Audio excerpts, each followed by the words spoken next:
ஆண்டவர் TMX முறுக்கு கம்பிகளின் அரசன்.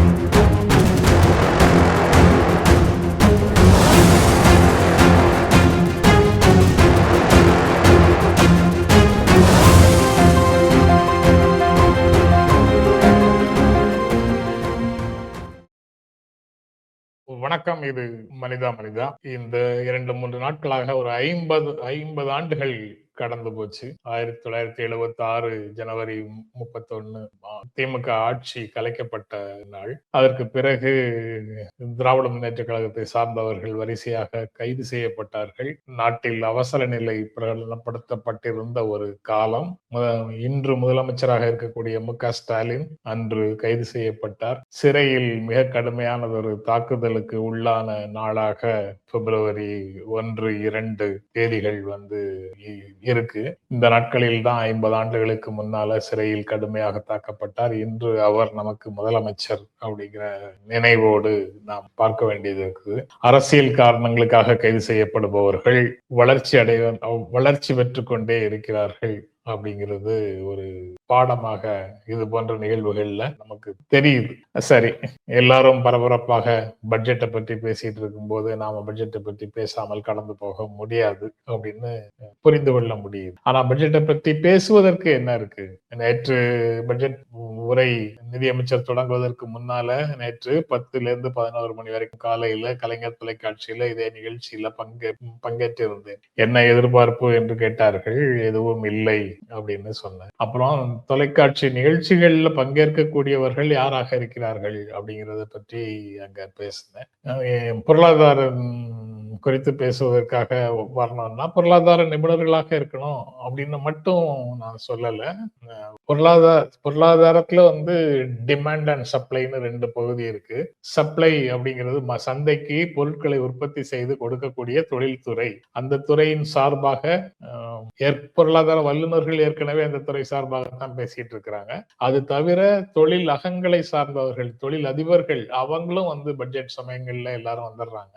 அவர்களுடைய அமைப்பாக இருக்கக்கூடிய ஃபிக்கி போன்ற அமைப்புகள், அதனுடைய ஆபீஸ் பேரர்ஸ், அதாவது அதுல தலைமை ஏற்று இருக்கக்கூடிய அந்த சங்கங்களை தலைமையேற்று இருக்கக்கூடிய தொழிலதிபர்கள் எல்லாரும் பட்ஜெட்டை பற்றி கருத்து சொல்றாங்க.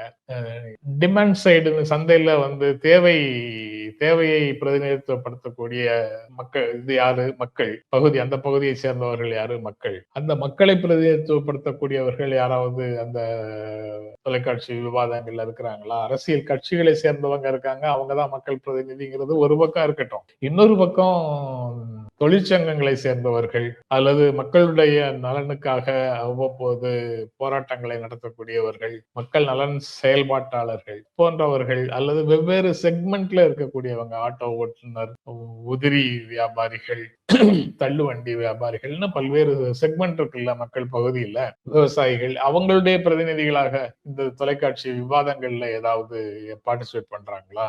அல்லது தொழிலதிபர்களிடம் என்ன வேண்டும் உங்களுக்கு என்று ஆலோசிக்கக்கூடிய அரசுகள் இந்த தரப்பினிடம் பட்ஜெட் போடுவதற்கு முன்னால தீவிரமாக விவாதிக்கிறாங்களா? அப்படியெல்லாம் எதுவும் இல்லாதப்போ இது எப்படிப்பட்ட பட்ஜெட்டாக இருக்கும்?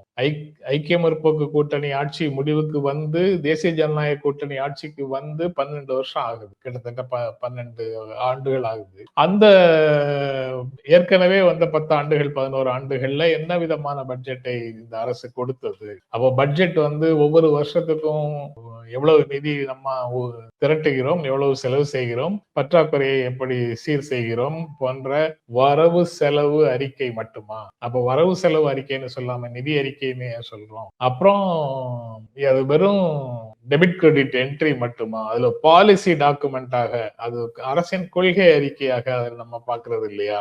அரசினுடைய முன்னுரிமைகள் என்ன என்பதை பற்றி அது சொல்வது இல்லையா? அது அந்த அறிவிப்புகள் இருக்கிறது இல்லையா? நிதி ஒதுக்கீடு ஒரு பக்கம் இருக்கட்டும், ஆனா என்ன திசையில போறோங்கிறதை பற்றிய திசை வழி அதுல வெளிப்படுமா, வெளிப்படாதா, இப்படின்னு பல்வேறு விஷயங்களை பற்றி அங்க பேசு. இந்த இந்திய பொருளாதாரத்தை மீட்பதற்கு இந்த பட்ஜெட்ல ஏதாவது இருக்குமா அப்படின்னு சொல்லி மல்லிகார்ஜுன கார்கே நேற்று கேட்டிருந்தாரு. அப்போ மீட்பதற்கு அப்படின்னா அது ஏற்கனவே தேங்கி இருக்கிறது அல்லது சரிந்து கொண்டிருக்கிறதுன்னு பொருளாகுது. அப்போ மீட்பதற்குன்னு சொல்றாரு. அப்படி சரிவோ தேக்கமோ இருக்கு அப்படின்னு ஒன்றிய அரசு நினைத்தால் தானே, அந்த அப்படி ஒரு உண்மை இருக்குன்னு அவர்கள் உணர்ந்தால் தானே அவங்க வந்து அதுல மீட்பதற்கான நடவடிக்கைகளை எடுப்பாங்க. எல்லாமே நல்லபடியாக போயிட்டு இருக்குது. 7% வளர்ச்சியை நோக்கி நம்ம நகர்ந்துட்டு இருக்கிறோம் அப்படின்னு ஒரு எல்லாமே நல்லா இருக்கு எங்கள் ஆட்சியில அப்படின்னு ஒரு தோற்றத்தை நம்புகிறவர்களாக இருந்தால் அரசு அலுவலகங்கள்ல இருக்கக்கூடிய அதிகாரிகள் வந்து உண்மையான எண்களை கொடுக்கிறாங்களா? அப்படி உண்மையான எண்களோடு வரக்கூடிய புள்ளி விவர அறிக்கைகளை அரசு உண்மையிலேயே வெளியிடுகிறதா? அப்போ அவங்க வேலை செய்யறவங்க என்ன செய்வாங்க? ஒரு நம்பர் கொடுப்பாங்க. ஏதோ ஒரு பார்வையில வரக்கூடிய நம்பர்களை கொடுப்பாங்க. அதை வைத்து நாம வந்து சுய திருப்தி அடைந்து விட முடியுமா அப்படின்னு பல்வேறு செயல்பாட்டாளர்கள், பல்வேறு எழுத்தாளர்கள், பல்வேறு பத்திரிகையாளர்கள் எல்லாரும் ஆங்காங்கே இந்த கருத்துக்களை முன்வைத்து கட்டுரைகளை எழுதிட்டு இருந்தாங்க. அந்த செய்திகளை நான் கலைஞர் தொலைக்காட்சியில பகிர்ந்து கொண்டேன். முக்கியமாக என்ன செய்தின்னா, 16வது நிதி ஆணையம் தன்னுடைய அறிக்கையை கொடுத்திருக்கும் அரசிடம். அந்த முடிவு என்ன என்பதை அறிந்து கொள்வதில் மட்டும்தான் ஆர்வமாக இருந்தது. ஏன்னா அது வரி பகிர்வை மாநிலங்களோடு எந்த விகிதத்தில் பகிர்ந்து கொள்கிறது ஒன்றிய அரசு அப்படிங்கிறதை தெரிந்து கொள்வதற்கான ஒரு இடம். அவங்க ஏற்கனவே 41% பகிர்ந்து கொள்கிற நிலையில இருக்கும். இப்ப 50% பகிர்ந்து கொள்ளுங்கள்னு தமிழ்நாடு அரசு நிதி ஆணையத்திடம் கோரிக்கை வைத்திருந்தது. நிதி ஆணையத்தை சேர்ந்தவர்கள் தமிழ்நாட்டுக்கு வந்து கருத்துக்களை கேட்கும் போது தமிழ்நாடு அரசு 50% பகிர்ந்து கொள்ளுங்கள்னு சொல்லியிருந்தாங்க. அது இயல்பாக எல்லா இடங்கள்ல இருந்தும் வரக்கூடிய கோரிக்கை. அதனால அது ஏதாவது இம்ப்ரூவ்மெண்ட் இருக்குமா? 41ல இருந்து 45, 45 அல்லது 50க்கு அப்படி எதாவது வருமானு பார்த்தா வரல. சரி, தேர்தல் காலமாக இது இருக்குதே, ஒரு 5 மாநிலங்கள்ல தேர்தல் நடக்குது. அப்போ அதை ஒட்டியாவது அந்த மாநிலங்களுக்கு ஏதாவது கொடுக்கப்படுமா அப்படின்னு பார்த்தா அப்படி ஒரு எதிர்பார்ப்பை நேற்று கேள்வியாக முன் வச்சிருந்தாங்க. அப்படி எதிர்பார்ப்பும் எதுவும் வருவதற்கு வாய்ப்பு இல்லை. ஏன்னா இது ஒரு பாலிசி டாக்குமெண்ட்னு நான் நினைக்கிறேன். அப்போ பாலிசி டாக்குமெண்ட்ல டபுள் என்ஜின் சர்க்கார் அப்படின்னு சொல்லி அதற்காக வாக்கு கேட்கிறார்கள் அப்படின்னு சொன்னா எங்களுக்கு ஓட்டு போடாத வரைக்கும் உங்களுக்கு நாங்க எதுவும் செய்ய மாட்டோம்னு தானே பொருள். அந்த கொள்கையை அவங்க டிக்ளேர் பண்ணதுக்கு பிறகு அவங்களிடம் இருந்து நம்ம எதிர்பார்க்க முடியுமா அப்படின்னு நான் பேசினேன். ஏன் இப்ப பேசினேன்னு சொல்ல வேண்டியது இருக்குன்னா, அதுக்கப்புறம் அடுத்த ஒரு மணி நேரத்துல எல்லாமே வெளியில வந்துருச்சு. எல்லாமே சாயம் வெளுத்து போச்சு. தேர்தலுக்காக கூட நாங்க அவங்களுக்கு எதுவும் கொடுக்க மாட்டோம் அப்படிங்கிறத நிதிநிலை அறிக்கை ரொம்ப தெளிவாக சொல்லிடுச்சு. இந்த விவாதங்கள்ல பங்கேற்கக்கூடியவர்கள் அல்லது தொழில் அதிபர்கள் இவங்கெல்லாம் வந்து முதல் நாள் பட்ஜெட் வந்த உடனே இது ரொம்ப சமச்சீரான பட்ஜெட், பொருளாதாரத்தினுடைய அனைத்து பக்கங்களையும் சீராக பரிசீலிச்சு உரிய நடவடிக்கைகளை எடுத்திருக்கிறாங்க. பொது செலவுகளை, கேபிட்டல் எக்ஸ்பெண்டிச்சரை, பப்ளிக் எக்ஸ்பெண்டிச்சரை அதிகப்படுத்தி இருக்கிறார்கள். அது வேலை வாய்ப்பை உருவாக்கும் அப்படின்னு நமக்கு நல்ல செய்திகள் பலவற்றை சொல்லுவாங்க. அவங்களுக்கு இருக்கக்கூடிய சலுகைகளை பற்றியும் சொல்ல மாட்டாங்க. அவங்களுக்கே வேற சில ஆப்பு இருக்கும். அதை பற்றியும் அவங்க சொல்ல மாட்டாங்க. எல்லாம் நல்லா இருக்குன்னு சொல்லிடுவாங்க பப்ளிக்கா கேட்கும் போது. ஏன்னா பட்ஜெட் நல்லா இல்லைன்னு விமர்சிப்பதற்கான சூழல் வந்து இல்ல. அதனால எதிர்கட்சிகளை தவிர வேற யாரும் அரசு இதன் மேல நம்பிக்கை இல்லை, இது நல்லது செய்யும் என்ற நம்பிக்கை இல்லைன்னு சொல்றதுக்கு வழி இல்லை. அப்படி இருக்கும்போது எல்லாரும் அவங்கவுங்க வேலையை பார்க்க போனதுக்கு பிறகுதான் இதுல இருந்து பெரிய பலன் இல்லை. ஒவ்வொரு நாளும் ஏற்கனவே இருந்த நாளை போலவே மற்றொரு நாளாக அல்லது அதை விட அதிகமாக சுமையை தாங்கக்கூடிய நாளாக மாறிக்கொண்டிருக்கிறது அப்படிங்கிற உண்மை அவர்களுக்கு புரியும். மகிழ்ச்சியாக இருக்கக்கூடியவர்கள் ஒரு 1% அல்ல 5%க்குள்ள இருக்கக்கூடிய தொழில் நிறுவனங்கள், அதாவது பெருநிறுவனங்கள்ல உயர் பதவிகள்ல இருக்கக்கூடிய உயர் மத்திய தர வர்க்கமும் மட்டும் வேண்டுமானால் இந்த பட்ஜெட்டுகளில் மகிழ்ச்சியாக இருக்க முடியும் அப்படிங்கிற உணர்வோட நேற்று இருந்தோம். பட்ஜெட் வந்ததுக்கு அப்புறம் எல்லாருக்குமே அது மிகப்பெரிய ஏமாற்றம் தான். தேர்தல் காரணமாக இருந்தாலும் கூட தமிழ்நாடு முற்றிலும் புறக்கணிக்கப்பட்டிருக்கிறது அரசியல் கட்சிகள் சொல்லுது. முதலமைச்சர் மு.க.ஸ்டாலின் அந்த கருத்தை ரொம்ப வேகமாக சொல்கிறார். பெரிய ஏமாற்றத்தை வழங்கி இருக்கிறது அப்படின்னு சொல்றாரு பட்ஜெட். தமிழ்நாடுக்கு ஏற்கனவே நிறுத்தி வைக்கப்பட்ட நிதிகளுக்கான ஒதுக்கீடு கூட கொடுக்கல. ஜல்ஜீவன் ஸ்கீம்ல உண்டான பணம் வர்றது இல்ல. கல்வி நிதி பிடிச்சு வச்சிருக்கிறது வர்றது இல்ல. வழக்கமா திருக்குறள் வரும், இப்ப திருக்குறள் கூட அந்த பட்ஜெட்ல இல்ல அப்படின்னு ஏமாற்றம் அப்படின்னு ரொம்ப கடுமையான ஒரு எதிர்வகை உணர்வை வெளிப்படுத்தி இருக்கிறாரு முதலமைச்சர். இது உண்மையான பிரச்சனைகளை பேசவே இல்லை, அதற்கு எந்த விதமான சொல்யூஷன்ஸும் கொடுக்கவும் இல்லை, அதை அட்ரஸ் பண்றதுக்கான முயற்சியும் இல்லைன்னு ராகுல் காந்தி சொல்றாரு. செலவுகளுக்காக கூடுதலாக இந்தியா கடன் வாங்குகிறது அப்படின்னா, இந்தியா கடன் வாங்கிட்டு இருக்கு. இங்க தமிழ்நாடு கடன் வாங்கினதை பத்தி எல்லாரும் பேசுவாங்க, ஆனா இந்தியா பெரிய அளவுல கடன் வாங்கிட்டு இருக்கு. இந்தியா கடன் வாங்குவது செலவுகளுக்காக அப்படின்னா மக்கள் நல திட்டங்களுக்கான செலவு எங்கே அப்படின்ற கேள்வி கேட்டு கட்டுரைகள் வந்திருக்குது. இன்னைக்கு கூட வந்திருக்குது. அது போக சென்ற ஆண்டு நிதி ஒதுக்கீடு இதுக்காக செலவு செய்யறோம், அதுக்காக செலவு செய்யறோம்னு அன்றைக்கு இந்த அதிபர்களால, தொழிலதிபர்களால, இந்த பொருளாதார வல்லுநர்களால அற்புதமான பட்ஜெட் அப்படின்னு பாராட்டு பெற்ற பட்ஜெட் இருக்குல்ல, போன ஒரு வருடத்துக்கு மேல பிப்ரவரி 1ஆம் தேதி அந்த பாராட்டு பெற்ற பட்ஜெட்ல ஒதுக்கப்பட்ட நிதி எல்லாம் அந்தந்த துறைகளுக்கு செலவழிக்கப்பட்டனவா, அந்த சொன்னபடி செய்திருக்கிறாங்களா அப்படின்னு பார்த்தா அதுவும் இல்லை அப்படின்னு சொல்லி வயர்ல ஒரு ஆய்வு செய்து ஒரு அறிக்கையை, ஒரு கட்டுரையை அவங்க இன்னைக்கு போட்டிருக்கிறாங்க. இப்படி எல்லா வகையிலையும் அந்த வரி பகிர்வு 41% மாற்றம் இல்லை, வருமான வரியில மாற்றம் இல்லை, இப்படின்னு பல்வேறு செய்திகள் இருக்கு. வேறு சில துறைகள்ல உண்டான குறிப்பான எண்களை பற்றி பேசி நமக்கு எந்த விதமான பலனும் புரிதலும் கிடைக்க போறது இல்லை. அதனால நாம் எண்களுக்குள்ள போகவே இல்லை. அது மொத்தத்துல தேர்தலுக்கான பட்ஜெட்டாக கூட அது வெளிப்படவில்லை அப்படிங்கிறது எல்லா தரப்புல இருந்து வரக்கூடிய செய்தி, எதிர்கட்சிகள் தரப்புல இருந்து வரக்கூடிய செய்தி. அப்ப அதுக்கு என்ன பொருள்?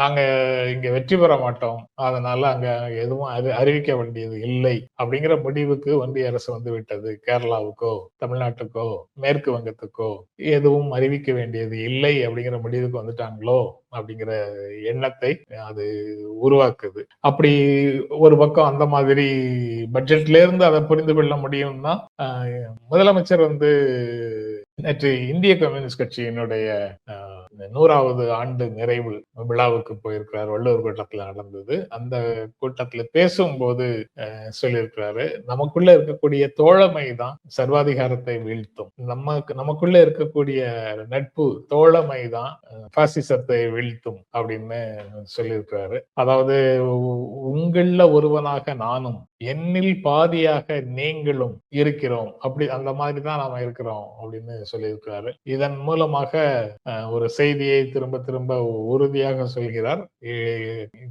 இந்திய கம்யூனிஸ்ட் கட்சி, மார்க்சிஸ்ட், விடுதலை சிறுத்தைகள், இந்த 3 கட்சிகளும் கிட்டத்தட்ட இடதுசாரி கட்சிகளாக நாம் பார்த்தோம் என்றால், இவர்கள் எல்லாரும் அவ்வப்போது வரக்கூடிய தமிழ்நாட்டில் இருக்கக்கூடிய சிஸ்டமிக் பிரச்சனைகள் தொடர்பாக அல்லது அமைப்பு ரீதியாக வரக்கூடிய பிரச்சனைகளை தாண்டி சில அதிகாரிகள் செய்கின்ற பிரச்சனைகள் அப்படின்னு இவை தொடர்பாக எல்லாம் கடுமையாக அரசை விமர்சிப்பார்கள், அரசிடம் கோரிக்கை வைப்பார்கள், அதற்காக போராடுவார்கள். ஆனா கோட்பாட்டு அளவுல சர்வாதிகாரத்தை வீழ்த்துவதற்கு, எதேச்சதிகாரத்தை வீழ்த்துவதற்கு அல்லது பாசிசத்தை வீழ்த்துவதற்கு இவர்கள் தமிழ்நாட்டை பொறுத்த வரைக்கும் திமுகவோடுதான் நிற்பார்கள் அப்படிங்கிறது இன்றைய காலகட்டத்துல, அதாவது எரா அப்படின்னு சொல்லுவாங்கல்ல ஆங்கிலத்துல, இந்த அரசியல் சூழல் நிலவக்கூடிய ஒரு காலகட்டத்துல இவர்களுடைய அரசியல் நிலைப்பாடுகள் இப்படித்தான் இருக்க முடியும், அப்படித்தான் இருக்கின்றன அப்படின்றத ரொம்ப தெளிவாக இந்த ஒரு முதலமைச்சர் பேச்சில் இருந்து புரிந்து கொள்ள முடியும். அந்த ஒற்றுமையை பிளப்பதற்கு, அந்த ஒற்றுமையில் ஒரு விரிசலை உருவாக்குவதற்கு யார் என்ன முயற்சிகள் எடுத்தாலும் நடக்காது அப்படின்னு அவங்க ஒவ்வொருவரும் தனித்தனியாக சொல்லிக்கிட்டே இருக்கிறாங்க. எண்களால் ஒருங்கிணைக்கப்பட்ட அணி இல்ல, எண்ணங்களால் ஒருங்கிணைக்கப்பட்ட அணி அப்படின்றதையும் அவங்க சொல்லிக்கிட்டே இருக்கிறாங்க. அது மிக தெளிவாக ஒரு செய்தி சொல்லுது. எங்களுக்கு கொள்கை வேறு, கூட்டணி வேறு அப்படின்னு சொல்லி தொடர்பில்லாம பாராமுகமாகவும் பாராட்டும் முகமாகவும் எல்லா விதமாகவும் வேஷம் போட்டு இருக்கக்கூடிய நபர்களோடு ஒப்பிடும்போது இந்த கூட்டணி எப்போதும் உறுதியாகவும் ஒரே சீராகவும் பயணிக்கிறது அப்படிங்கிறத பார்க்க முடியுது. அதுதான் முதலமைச்சர் நேற்றைய விழால பேசும்போதும் குறிப்பிட்டிருக்கிறாரு. கருப்பு சிவப்பு நீலம், அதாவது Periyar Marx Ambedkar, Ambedkar Periyar Marx, Marx Periyar Ambedkar, Marx Ambedkar Periyar, எப்படி வேண்டுமானாலும் பெயர்களை மாத்தி போட்டுக்குங்க, நேரத்தை மாத்தி போட்டுக்குங்க. அதை வச்சு ஒரு பஞ்சாயத்துக்கு போக வேண்டிய அவசியம் இல்லை. தமிழ்நாடு, இந்தியா, உலகம் அப்படிங்கிற அளவுல எல்லாரும் சொல்றோம். இங்க பெரியார், அம்பேத்கர், மார்க்ஸ் அப்படின்னு சொல்றோம். கருப்பு நீலம் சிவப்பு அப்படிங்கிற கொள்கைகள் நிலைபெற வேண்டும் அப்படிங்கிறத முதலமைச்சர் அங்கு பேசும்போது வலியுறுத்தி இருக்கிறார். அது என்ன செய்தியை சொல்லுது? ஏற்கனவே நம்ம பேசிய அந்த கருத்தை தான் வலியுறுத்துது. அம்பேத்கரிய இயக்கங்கள், அதாவது ஒடுக்கப்பட்டோர் இயக்கங்கள், அதாவது பட்டியலின மக்களை பிரதிநிதித்துவப்படுத்தக்கூடிய இயக்கங்கள், பெரியாரிய இயக்கங்கள், மார்க்சிய இயக்கங்கள் எல்லாம் ஓர் அணியில இயல்பாக இருக்கும். அந்த கருத்துக்கள் நிலை பெற வேண்டும் அப்படிங்கிறத சொல்லியிருக்காரு. அப்ப அதுல காந்தி நேருவை சொல்லலையே, காங்கிரஸ் இருக்காதா அப்படின்னு ஒரு கேள்வியை கேட்கலாம். அது திமுக காங்கிரஸ் கூட்டணிங்கிறது எப்போதுமே நெருக்கமாக இருக்கிறது. 2004ல இருந்து இருக்குது. 2014ல மட்டும்தான் வெளியில போயிட்டு திரும்ப இணைந்து கொண்டார்கள் 2 பேரும். மற்றபடி அது நீண்ட காலமாக இருக்கு. அதனால அது ஒரு பெரிய பிரச்சனைக்குரிய விஷயமாக இருப்பதில்லை. அப்படியே அது தொடர்பாக பிரச்சனைகள் வந்தாலும் அவர்கள் அதை எந்த வகையில் வேண்டுமானாலும் தீர்த்து கொள்ளட்டும், அது ஒரு பிரச்சனை இல்லை அப்படின்னு நான் நினைக்கிறேன். அந்த சூழல்ல தான் இந்த கருத்து இந்த சிபிஐயினுடைய 100வது ஆண்டு நிறைவு விழால முதலமைச்சர் பேசியது ரொம்ப முக்கியமானதாக இருக்கு. அரசமைப்பு சட்டத்தை சிதைக்கக்கூடிய அளவுல பாரதிய ஜனதா கட்சி இருக்குங்கிறதையும் அங்க குறிப்பிடுறாரு. திராவிட இயக்கத்துக்கும் பொது உடைமை இயக்கத்துக்கும் உள்ள ஒரே இலக்கு எல்லோருக்கும் எல்லாம் கிடைக்க வேண்டும் அப்படிங்கிறதையும் சொல்றாரு. எல்லோரும் எல்லாமும் பெற வேண்டும், இங்கு இல்லாமை இல்லாத நிலை வேண்டும் அப்படிங்கிற பாடல் வரிகள் சொல்லக்கூடியதை கட்சிகள் தொடர்ந்து மக்களிடத்துல கொண்டு போயிட்டே இருக்குது. இந்த உறவு, இந்த நட்பு, இந்த தோழமை தேர்தலை தாண்டியது, தேர்தல் அரசியலை கடந்தது அப்படின்னும் முதலமைச்சர் சொல்றாரு. அந்த இடத்துலதான் இந்த தோழமை பாசிசத்தை, சர்வாதிகாரத்தை, மதவாதத்தை வீழ்த்தக்கூடிய வலிமை பெற்றது அப்படின்னு அவரு சொல்றாரு. அவர் சொல்ற ஸ்டேட்மெண்ட் தான் மதச்சார்பின்மை, சமத்துவம், சமூக நீதி, பொது உடைமை, இந்த மாதிரி சொற்களை கேட்டாலே பாஜகவுக்கு கசக்குது. அந்த அரசமைப்பு சட்டத்தில் இருக்கக்கூடிய மதச்சார்பின்மை, சமத்துவம் 2 சொற்களையும் நீக்கணும் அப்படின்னு கடுமையான முயற்சிகளை தொடர்ந்து எடுத்துட்டு இருக்கிறாங்க. நீதிமன்றத்துக்கு போறாங்க, நாடாளுமன்றத்தில் தனிநபர் மசோதாவாக கொடுக்கறாங்க, அரசமைப்பு சட்டம் திருத்தப்பட வேண்டும்னு கொடுக்கறாங்க. இது மிகப்பெரிய அளவுல இந்த மாதிரி முயற்சிகளை அவங்க எடுத்துக்கிட்டே போறாங்க. நாடாளுமன்றத்துக்கு முன்னால பாரதிய ஜனதா கட்சியினர் கோரியபடி மக்கள் 370 சீட்டு 400 சீட்டு அப்படின்னு அவர்களுக்கு ஒரு வெற்றியை கொடுத்திருந்தால் இது எல்லாம் நடக்கிறதுக்கான வாய்ப்பு இருந்திருக்கும். ஆனா திமுக, காங்கிரஸ் உள்ளிட்ட கம்யூனிஸ்டுகள் உள்ளிட்ட இந்தியா கூட்டணியை உருவாக்கி அந்த நிலை வராமல் தடுத்திருக்கிறோம்ங்கிறதையும் நேற்று பேசும்போது முதலமைச்சர் குறிப்பிடுறார். இது தவிர மாநிலத்துல தமிழ்நாடு அரசு என்னென்னலாம் செய்திருக்குது, திராவிட மாடல் அரசு என்னென்ன வளர்ச்சி திட்டங்களை உருவாக்கி இருக்குது, அதனுடைய எதிரொலியாகத்தான் இப்ப இந்தியா டுடே சர்வேல, அதாவது வேண்டுமென்றே நோக்கத்தோடு எதிர்நிலையில இருக்கக்கூடிய தினமலர், இன்னொரு யூடியூப் எல்லாம் சேர்ந்து நடத்தின சர்வேயாக இருந்தாலும் சரி, அதிமுகவுக்கு வேண்டிய சர்க்கிள்ல நடத்திய சர்வேக்களாக இருந்தாலும் சரி, ஒரு சலசலப்பை உருவாக்குவதற்கு அந்த கூட்டணி, தேசிய ஜனநாயக கூட்டணி வெற்றி பெற்றுவிடும் என்ற ஒரு பரபரப்பை உருவாக்குவதற்கு, அப்படி ஒரு கருத்து மக்களிடத்துல பதிந்து விட்டது என்றால் அதற்கு அப்புறம் தேர்தலில் ஏதாவது செய்து அந்த ரிசல்ட்டை கொண்டு வந்துட முடியாதா அப்படிங்கிற ஒரு எத்தனிப்புக்கு, முயற்சிக்கு அவர்களுக்கு இடம் அளிக்கும் வகையில ஒரு கருத்தோட்டத்தை உருவாக்குவதற்கு முயற்சி செய்தாங்க. ஆனா இந்தியா டுடே கருத்து கணிப்பு அதை சுக்கு நூறாக உடைத்திருக்கிறது. மொத்தத்துல அதுவும் கருத்து கணிப்பு, இதுவும் கருத்து கணிப்பு தான். அதனால கருத்து கணிப்புகளை மட்டுமே நம்பி அதிகமாக நாம பேச வேண்டியது இல்லை, உண்மைதான். ஆனா மக்களுக்கு அது ஒரு மாய தோற்றத்தை உருவாக்கிவிடக் கூடாது என்பதை வச்சு பார்க்கும்போது இந்த கருத்து கணிப்பு அதை உடைச்சிடுச்சு இருந்துச்சு. இந்த கருத்து கணிப்புக்கு தமிழ்நாடை பொறுத்த வரைக்கும் கன்சிஸ்டன்டா சில உண்மைகளை சொல்லிட்டு இருக்குது. நாடாளுமன்றத்துக்கு முன்னால மூட் ஆஃப் தி நேஷன்ல அவங்களுக்கு 300 சீட்டுக்கு மேல கிடைக்கும்னு சொன்னது உண்மைதான். ஆனா அவங்களுக்கு கிடைக்கல. 240ஓட நின்னு போச்சு. இப்படி அங்க பிழை வந்தது. தமிழ்நாட்டை பற்றி அவங்க சொன்னதுலயும் பிழை இருந்தது. ஏன்னா எதிர்த்தரப்புக்கு இடங்களை அவங்க கொடுத்திருந்தாங்க. ஆனா மக்கள் கொடுக்கல. இப்பவும் சில இடங்களை எதிர்க்கட்சிகள் வெற்றி பெறும் என்று சொல்றாங்க. சில இடங்கள்ங்கிற அளவோட தான் அது பார்க்க முடியும். அது போக உடனே கருத்து சொல்றவங்க எல்லாரும் என்ன சொல்றாங்க, அது இன்று நாடாளுமன்றத்துக்கு தேர்தல் நடந்தால் அப்படிங்கிறது தான் அந்த சர்வே. சட்டப்பேரவைக்கு நடந்தால் அப்படின்னு ஒரு சர்வேன்னா இந்த சர்வேக்கள் தானே அப்படின்னு சொல்றாங்க. மனிதர்களுக்கு சுய திருப்தி அடைவதற்காக என்னென்னலாமோ பேச வேண்டியது இருக்கிறது அப்படின்னு இது காட்டுது. மக்களவை தேர்தலில் நடந்த அதே மாதிரியான விஷயங்கள் தொடர்ந்து நடப்பதற்கான வாய்ப்பு இருக்கு அப்படிங்கறத 2019 2021 உணர்த்தி இருக்குது. அதே போல இப்போ 2024 26 உணர்த்தும் அப்படிங்கிற நம்பிக்கையில தான் நம்ம பார்வையை முன்வைக்க வேண்டியதாக இருக்குது. ரொம்ப நன்றி. நாளைக்கு தொடர்ந்து மனிதா மனிதால உரையாடலாம். ரொம்ப நன்றி. வணக்கம்.